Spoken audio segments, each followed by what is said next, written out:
Hi, guys. Welcome to Texas Gulf Surfer, episode number 32. Man, 32 it is. Welcome, everybody. My name's Jeff Nicola, your Texas Surf Ambassador. This is a show all about Texas surfing and surfing in general, and we got a lot to talk about. But before I get started, let me see what I got tonight. Let me introduce my co-host. He is the conductor of this runaway train. Give it up for Austin Campbell, King of Surfside, everybody. Thanks, Jeff. And it's definitely a runaway train, that's for sure. That's the way I like to describe it. We're not under control. Not at all. Man, so, I guess we've had some good surf. Man, the buzz is all up and down the coast. Just start off with that, because, I mean, that's what it's all about. So we've been busy at the shop, and everybody's been surfing. People have been so happy and so pumped up. We've had this run of 3-4 day swells, and it's really been up and down the coast. And I've been thoroughly depressed because I had to stay out of the water because I had a knee laceration, and John Jones scared me with his story, so I stayed out of the water because of the bacteria. But I saw you get some killer waves, so many standout people. I was kind of injured too. Yeah, so I was out. I kind of missed most of it.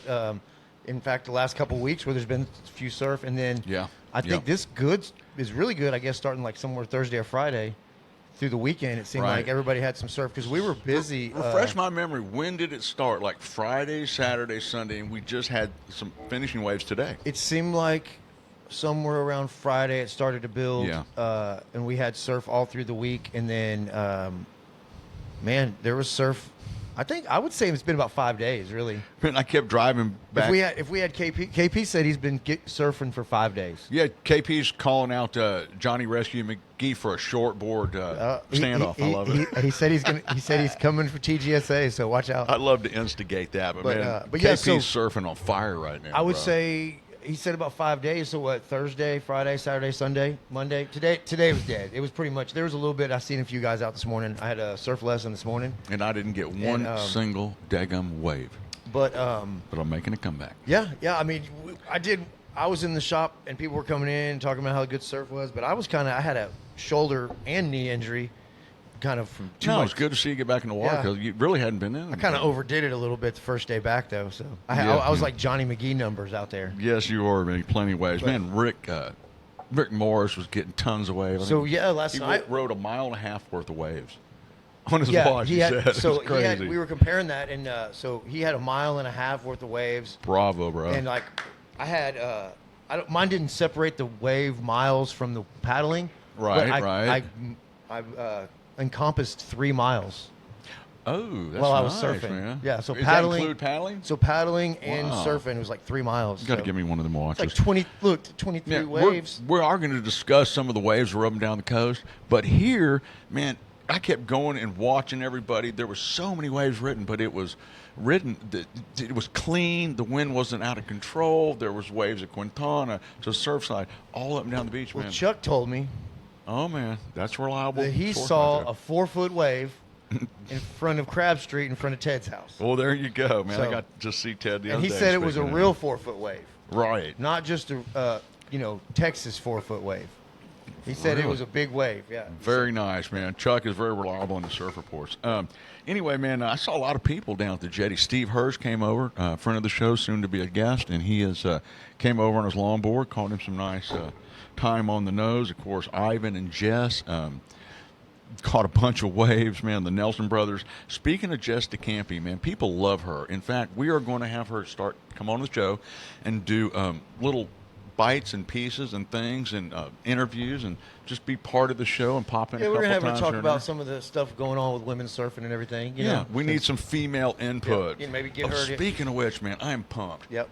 A week from, Sunday, next Sunday, we're having Molly Ware on the show. How cool is that, man? She is a super surfer girl, filmmaker, all-around great gal extraordinaire. So I'm excited about that. Molly's a great surfer, and I mean, she's a great surfer. I don't care if you're a guy, a girl, whatever, man. She's one of the best surfers out there. 100%. So she'll be in the studio next weekend, and then look for us on Tuesday. We'll have the episode out. So she'll be. Right. Don't miss it for sure. It'll be a good and I'll tell you one thing. Molly goes out there and she's like surfing and she is just that's what she's there to do. You know what I'm saying? So there's not a lot of 100%. And she's got a really smooth style. I'm a fan of female surfing in general. more of the longboard female surfing. They're so elegant and graceful, and guys, we're like, gotta kill that lip and run my friend over and all that kind of stuff. But they're so smooth and graceful, and I really like that style of girl surfing. Yeah, the good cross step, and it's a little more smooth than most of the guys, So I'm pumped to have her on the show. She's done films and stuff like that, and it's going to be good for me to get to know her a little bit better too. So I'm kind of excited about that. Yeah, that'll be a good episode. And it's going to coincide. I kind of think the way me and Austin timed it, because it's coinciding with some stuff coming up. One is this WISA Fall Gala on the 25th. Which also is the same day as Help Me on this one. So the Surfside 50th anniversary of the city being incorporated. Okay. We're having a celebration in Surfside that evening. So it's going to actually with a band and everything. Yeah, we're going to have actually two bands. You're going to have we're going to have the A-Frames, local band, Lynn Yates. Oh, everybody love knows them. Everybody knows Lynn Yates, Daddy-O. Some people know him as Daddy-O. Good surfer. Shapes boards, and super good guy, great musician. So he's going to be out there, and then we're going to have Little Screamin' Kenny. That's going to be great. And so I don't know if anybody's heard of the Hightailers or knows Little Screamin' Kenny. I'm sure somebody out there listening has heard of them. They're really well-known band in Houston. But yeah, so they're going to go hit over the Texas Surf Museum. That's on the the 25th. 25th. And I think that ends at 6 p.m. and then. That's about the time we're going to kick everything off in Surfside. Right. It's about 6 p.m., so just drive on down and check out some stuff down here. So it's going to be a big weekend. And it could be, there's a possibility that there could even be a surf contest that weekend. Yeah, so right? This could be a power-packed weekend coming up. Depending on the forecast, the TGSA is on call for this up-and-coming weekend. That's super it could cool. be this weekend, or it could be, if it doesn't make, then it would be the following weekend, with the potential to increase the dates should that be necessary. And I want to really give a big shout-out to Baron Austin from the city of Surfside, and basically the whole city of Surfside. They give us a nice check to bring that tournament into town, and it's kind of a two-way street. They give us money, the kids get some nice trophies, and then we bring people to the Airbnbs. We buy the beers, the burgers, and the beds, and so it's a great thing, and that affiliation we really, really appreciate. Thank you, City of Surfside. Yeah, the city does a good job, I would really say. In fact, I was just had some people coming in the shop today, and I was telling them hadn't been down to the Surfside in the fall. They always come in the summer. Right. Right. And I think this is going to kind of go for any of those coastal towns. So it's kind of a good thing that kind of lose tourism during the winter months or the off season. True. The city does a good job of putting on events in the off season that bring people down. And one of the events that the city helps sponsor is the TGSA, the Surfside Open, right? Yeah. And so you have, do you know like a number of competitors? Ooh, there's usually 100, and they bring families and friends and grandparents. And you got 100 people, and I would say very few of them are coming down by themselves. No. Right? Almost everybody's coming down with family. A lot of them people are coming from out of town, so they're staying because it's a 2-day event. So it does a real good for the Surfside economy, or any place as far as small town. Yeah, and it does, and it gives people from down south, from South Padre Island and Corpus Christi and Port Aransas, their place to come and see Surfside and visit. And I have so many people, like Mark Borg and his girlfriend came by one time. Remember when you were hanging here? He goes, yeah, we came for the contest last year, thought it was a cool little town, and they came back and vacationed here. So that's what's really good. We like to share our hospitality here in Surfside. Yep.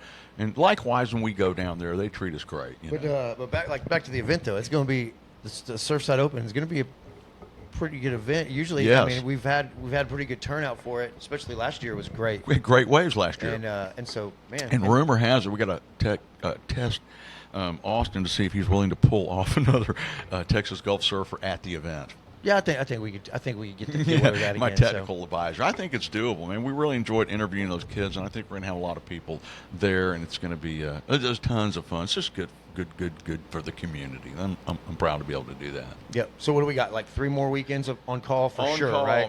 On call, man. Let me tell you what happened down South Padre Island, man. I don't know. They get some great waves down there. Everybody. Yeah, knows. we had one of our guys we always talk to, Gaines Burns, right? Yeah, right, Gaines Burns. Yep. Chuck's good buddy. Yeah, that's Chuck's good buddy. Chuck's good buddy. So they finally got some waves, and like us, he was telling me they were filling in from last week, basically. And the week before, last Sunday, they had winds northwest. So a group of them went over to Boca Chica. Man, that is one of my favorite places in the world to go. He surfed with one of his old buddies, man, Danny Rodriguez, part of the old Brownsville crew, man, the Lizards. They scored to chest high, perfect peeling Boca Chica. Said it was a gnarly drive. Many people couldn't get down the sand. Pretty deep, yeah. Right. Probably had four-wheel drive, yeah. So a group of guys, man, Mark Scott, love that guy, man, paddle out across Carlos Nunez.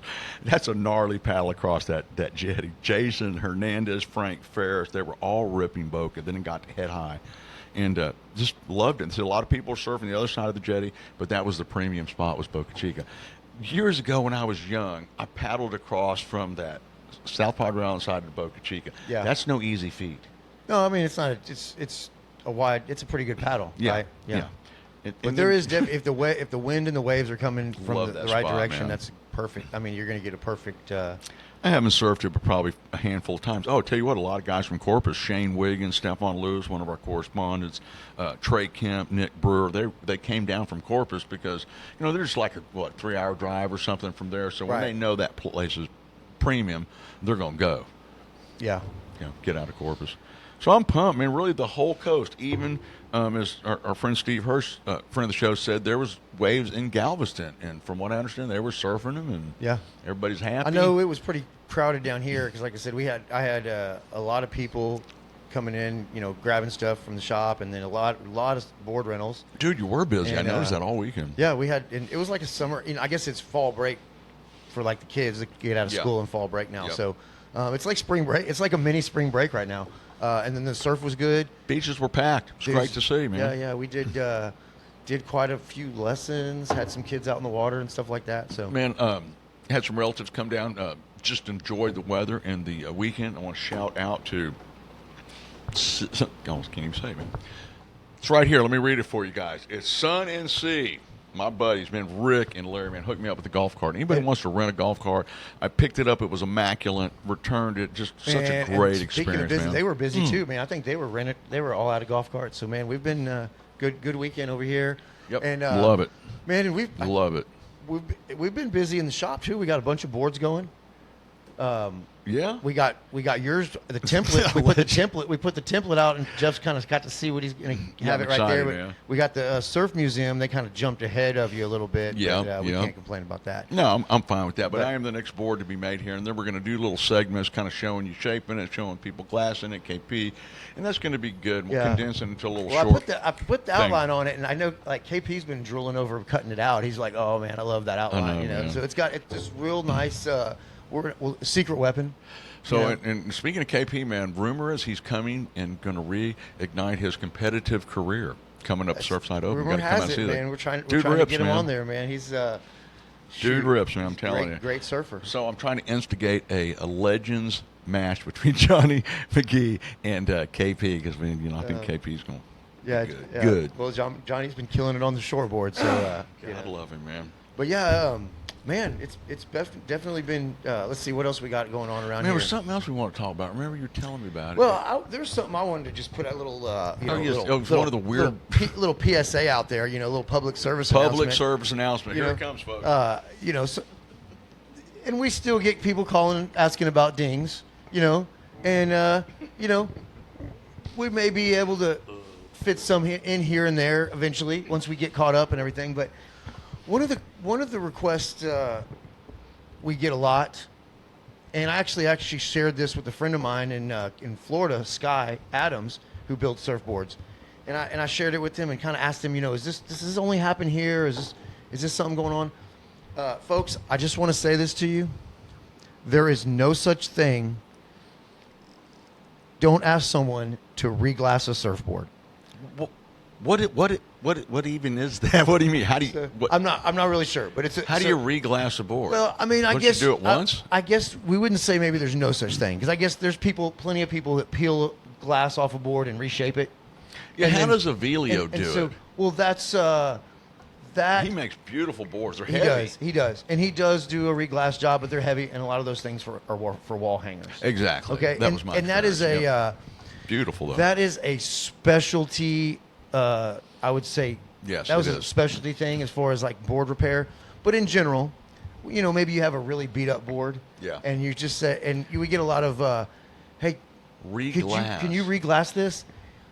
And generally, so, what you generally have is a board that's pretty beat up, and it's probably just ready to hang on the wall. It's funny. I hang out here quite a bit, and I got to give it to you, man. You got the patience of Job, Austin, because I'd sit back here and investigate stuff, so to speak, and I hear him dealing with the customers. Sometimes you really have patience because they do come in and they're lot of them are new, they're enthusiastic, and they ask the benignest questions, and I just go, oh. Well, I mean, it's a lot of things. It's like if I was asking somebody about a new sport, cricket or something. Mm-hmm. I have no clue. It's all new, and so I try to give them as much.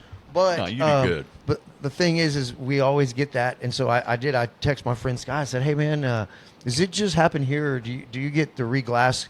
The reglassing request. Question. And he said it just happened to me today. Oh, and, funny, man. And I think that people maybe don't understand how the board is built all the way. It's kind of an oxymoron. So what really happens is if you have a board that's really beat up, right, and got a lot of dings in it, and maybe you think you could just throw a piece of cloth, fiberglass over it, and that way you fix all the dings at one time. Or now that's brilliant. Or somebody's told me before, that the board was just a little bit light, or maybe it was just a little bit soft.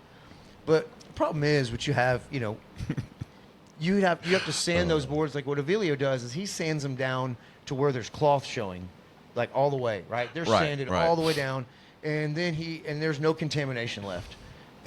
But you're talking. No, $600. You're talking a $600 repairs. You know what I'm saying? I had a board that was sentimental to me that I took to him.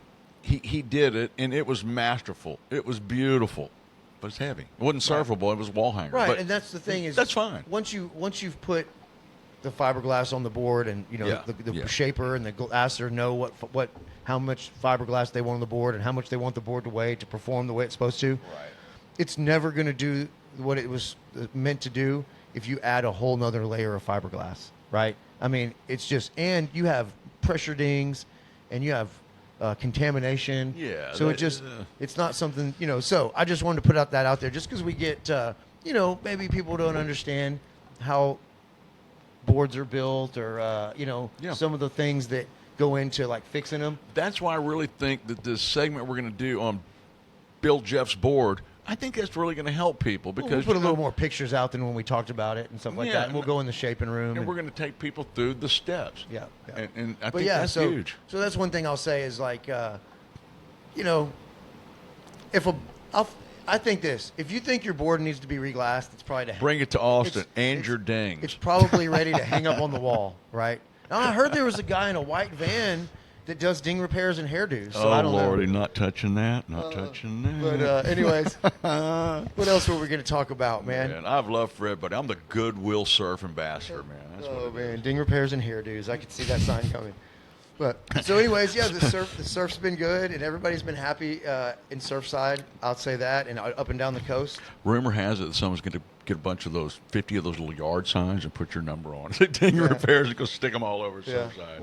That's all right. Oh, there you go. But I said we would still do ding repairs as long as your board's built in Texas. Right. And also, as you know, if it's a board that he built, you're right to the front of the line, baby. That's all about, man. Right to the front of the line. Well, let me ask you this. I'm going to heal. I want to be back in the water. My goal is 7 days. So tell me, wise one, at the end of my 7-day journey, getting this damn knee healed, that I'm going to get back in the water, is there anything for me to go surfing on? So me and KP were just talking about this today because today went away, right? And it looks to me, and I mean, this is coinciding with a possible surf contest this coming weekend, right? So it's, from what I'm seeing, if it stays the way it's going to be, it looks like Friday, Saturday are going to be pretty good. It's going to be Sunday, going to be the iffy day. So now, I say that, and if you look into the farther future, it looks like the next weekend, which is the 25th, 26th, is going to be maybe smaller. But you know how looking...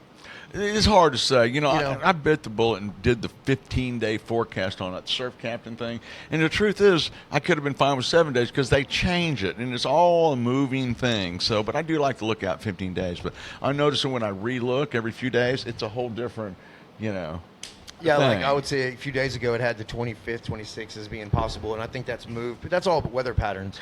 The problem that they have, we have good surf predicted for this Saturday, right? This is a definite 2-day event. There's tons of competitors, tons of kids coming, so it would take 2 days. but that still is doable because sometimes they'll let the big people surf when the waves are better, and the little people surf when the waves are smaller. I would say if it, and it's kind of the same thing that happened this past weekend. There was plenty of people that came down and said, well, the forecast said it was going to die on Sunday. Right. And, man, it was still pumping on Sunday. There's a real good team, Chris Hopkins and Shane Wiggins and Walter Scholl, guys that make the decisions. And they base it on the surf, but they base it on the safety for the young competitors and old ones, too. So they look at a lot of different factors before they make the call and move people up and down the coast like that. Yeah, and I mean, look at, you can look at all the forecast tools you want, but, if you really want to. It's true. If you really want to be able to, like, predict it a little better, you have to kind of look at some of the other, weather patterns. Yes. Like, one tool I use is, what is it? It's Mike's weather page. Yes, love that one. Right, so it's super it's great depth, because man. it has a lot of maps that have a lot of computer models and show, where the swells would be coming from, where the currents are going. That's a great page. Love that page. You can look at that and then look at the, the local forecast as far as what the wind's going to do, and then kind of make your own decision with the other ones. Yeah, and, let's not drop our guard, ladies and gentlemen, boys and girls. We're not out of hurricane season yet. We've been very fortunate. We haven't had one in the Gulf that was of any significance. But when does it go to November 1st? Correct me if I'm somewhere, wrong. It's at the I think it's November 1st is the end of it. I always like to say when we get to October, we're pretty safe because that water is already. Remember when we had Opal in October? Yeah. But as far as like getting, it can happen. Getting hammered here. So, the water's 81, 82 degrees. Which is what kept me out of the daggum water because it scared me about that flesh-eating virus. It's warmer. So both times I've been in the water with the lessons or in the evening surfing, the air was cooler than the water. Right. So I didn't get in the water, but it was perfect, wasn't it? It was nice. It's getting a little chilly though, so I'm going to say it's probably going to be close to time to vest. Really? Yeah. Well, I mean morning. Ooh. There was a couple. That's discouraging. Yeah, I mean, it's not going to be long. What do we got? Another winter's coming. We can't stop it. We'll just deal with it when it gets here, man. Yeah. I always look at these videos of like Ben Gravy and people surfing in New Jersey, and they seem to just do it, and doesn't bother them. As cold as all in North Carolina, Cape Hatteras, they surf in freezing. But yet I complain here. Well, I mean, by the it's time 62. Yeah, but by the time we get to February, it's 50 something, almost 40, 46, sometimes 47, 48. Hush your mouth. So no, that's terrible. We get it. We just don't have to deal with it as long. Yeah. You know what I'm saying? That's true. Our winters are short, man. We're going to deal with 2 hellish months, I think, and then it's pretty much over, right? Yeah. And, I had a lot of people, just because it was fall break, we had a lot of people coming surf for surf lessons with their kids you did. down. I saw you doing a lot of lessons this weekend. And one thing I'll say is, people are always surprised when I tell them that the surf is better in the winter. I think most Texas surfers know that. Well, no, there aren't surfers. Like I got you. People people getting lessons or the parents of the people getting lessons. A lot of times, I'll say, well, the surf is better from now until, Gotcha. May or June, right. and it starts dying. Right. And they're always surprised because they think of surf in summertime. Right. They think I don't know. They think the Beach Boys and surfing, and you know what I'm saying? Like you're hanging out at the beach. So, so that's what I think that people think of is that, but then they're not scared away from it. Like the ones that I did a lesson for today, they said, well, if we come in November for Thanksgiving, we can get a surf lesson and they can wear a wetsuit. I'm like, yep, man, for sure. And what I've just kind of noticed about the surf lessons that I observed you and Margaret and different people when y'all go down there, I think it's because surfing's so mainstream now. Like, I see you out there, and it's like, I look at some of the people that rent a board and take a lesson from you, and it's like, if I just saw them at a restaurant, I would never think in a million years they would even be interested in taking a surf lesson. And I think that's cool. We're really getting, multi-generational, culturally speaking as well. I mean, it's touching everybody's life, surfing. And I noticed that with your surf lessons. Like, I saw you out there the other day with someone, I would have never thought they would be interested, but that's so cool. Yeah, I would say that when I get a text or an email from someone, it could be anybody and I'll say this, for most adults, it's usually a bucket list thing. And then for the kids, they saw they went somewhere on vacation or they saw something on TV and they said they wanted to do it. So either way, I love that, man. Yeah, That's spreading the good word. And the kids, I will say, the kids are definitely they get it usually a little quicker than the adults. It's just because they're maybe a little smaller, and maybe I'll be honest with you, I think they listen better.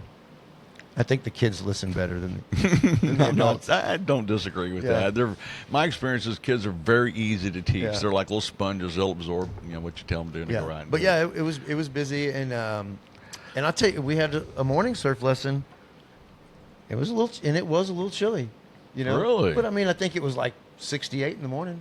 Wow. So we're getting closer. Yeah. So. The 1 mil sleeve. That's what I go to first. Then the 2 mil sleeve. Yep. And it's all downhill. Downhill from there. We're already stocked up with wetsuits. But man, we're ready to go for winter. We got wetsuits ready to go. Stay tuned and don't miss next week. Molly Ware coming on. Super cool lady, man. Jess is going to come on and do some bit pieces and stuff like that. Surf possibly coming. Contest coming. Surf museum thing. Gala coming. We got a big deal here in Surfside. Man, a lot of stuff happening in October. We're going to be jamming, dude.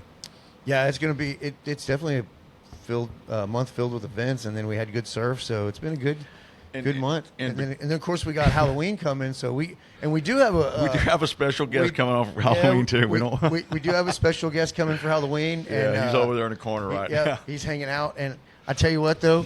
You know who it's not going to be? Oh, I know, and he's going to be super pissed. Your boy's back there again. It's not going to be Matt because unfortunately we ran out of time again. Yeah. But maybe just after the Halloween show. No, in fact, I'm going to sneak out early because Matthew McConaughey is so pissed. The guy could probably beat me up. Love you guys. Peace out, man. Have a good one, man.